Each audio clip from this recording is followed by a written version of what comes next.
Assalamualaikum teman-teman, perkenalkan saya Rian Marisi, mahasiswa jurusan S1 Akuntansi Universitas Brasil dengan NIM 2403010200031. Saya akan sedikit memberikan materi tentang standar akuntansi keuangan di Indonesia.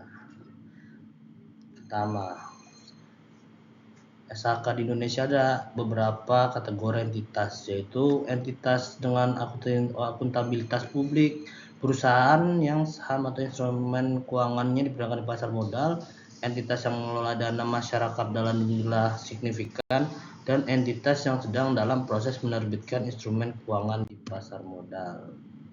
Kategori entitas tanpa akuntansi publik, yaitu perusahaan swasta yang besar yang tidak tercatat di bursa atau tidak mengelola dana masyarakat. Acuan dalam SAK itu ada dua acuan. Pertama, ada tiga acuan, yaitu pertama standar acuan, kedua standar internasional yang mengadopsi penuh International Financial Reporting Standard atau IFRS, ketiga PSAK yang selaras dengan IFRS diterbitkan oleh International Accounting Standard Board atau IASB. SAK umumnya berbasis pada IFRS dengan penyederhanaan tertentu, dan SAK umum dulunya dikenal sebagai SAK berbasis IFRS dengan transisi. Lalu SAK etap mengacu pada IFRS for SMEs atau Small and Medium Enterprise, diterbitkan oleh IASB namun disesuaikan dengan kondisi di Indonesia. Kedua, PSAK. PSAK 1 merupakan penyajian laporan keuangan, sedangkan PS1 merupakan instrumen keuangan. Konvergensi. Sejak 2012 SAK umum mulai dikonvergensi penuh dengan IFRS, namun tetap ada perbedaan dalam ruang lingkup dan kompleksitas dibanding SAK internasional. Panduan SAK etap adalah panduan untuk laporan keuangan dasar seperti neraca, laporan laba rugi, dan catatan atas laporan keuangan.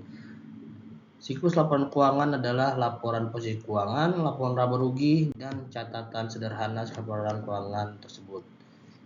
Perbandingannya adalah dalam pilar SAK itu SAK internasional entitas dengan penuh akuntabilitas publik dan IFRS penuh. Kedua, SAK umum entitas tanpa akuntabilitas publik, IFRS dengan penyederhanaan. Tiga, SAK etap entitas menengah tanpa akuntabilitas publik, IFRS for SMEs atau disesuaikan. Keempat, SAK EMKM entitas mikro atau akuntabilitas publik, dikembangkan lokal dan non IFRS. Lanjut, pengaturan penggunaan SAK oleh Ikatan Akuntan Indonesia atau IAI. Peran IAI dan DSAK. IAI melalui DSAK mengatur penggunaan masing-masing standar. Pemilihan standar harus sesuai dengan karakteristik dan kebutuhan oleh entitas. Kebijakan dan dukungan. Sejak 2008, IAI menetapkan kebijakan konvergensi penuh dengan IFRS, dan OJK serta Bursa Efek Indonesia mendukung konvergensi dengan IFRS. Keunggulan dengan IFRS adalah IFRS lebih relevan secara global yang mendukung harmonisasi pelaporan keuangan internasional. Kedua, US GAAP dianggap kurang relevan karena spesifik untuk konteks Amerika Serikat. Pengecualian pada SAK EMKM adalah standar lokal. SAK EMKM dikembangkan lokal oleh IAI, tetapi tidak mengacu pada IFRS maupun US GAAP. Keragaman entitas dan kebutuhan pelaporan. Beragam kebutuhan. Entitas sangat beragam, mulai dari perusahaan multinasional besar hingga usaha mikro. Perusahaan publik yang membutuhkan standar yang kompleks untuk investor global, dan UMKM yang hanya membutuhkan catatan sederhana. Dari segi kapasitas dan sumber daya, entitas besar memiliki tenaga akuntan yang profesional, sedangkan entitas kecil seringkali hanya memiliki staf dengan pengetahuan akuntansi minim. Tujuan laporan keuangan.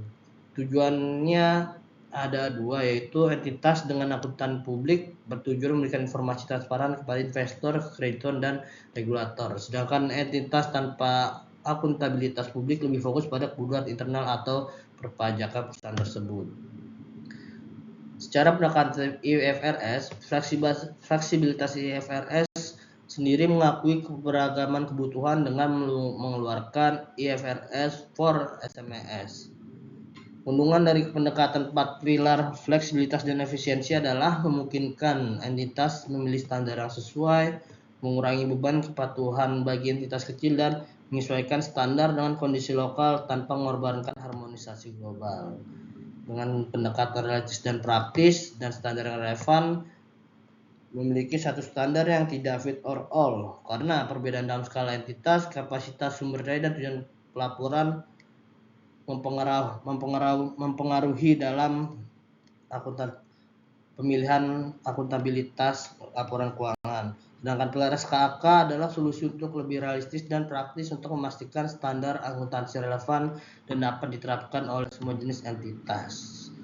Terima kasih. Demikian presentasi, mohon lebih kurangnya mohon maaf. Assalamualaikum warahmatullahi wabarakatuh.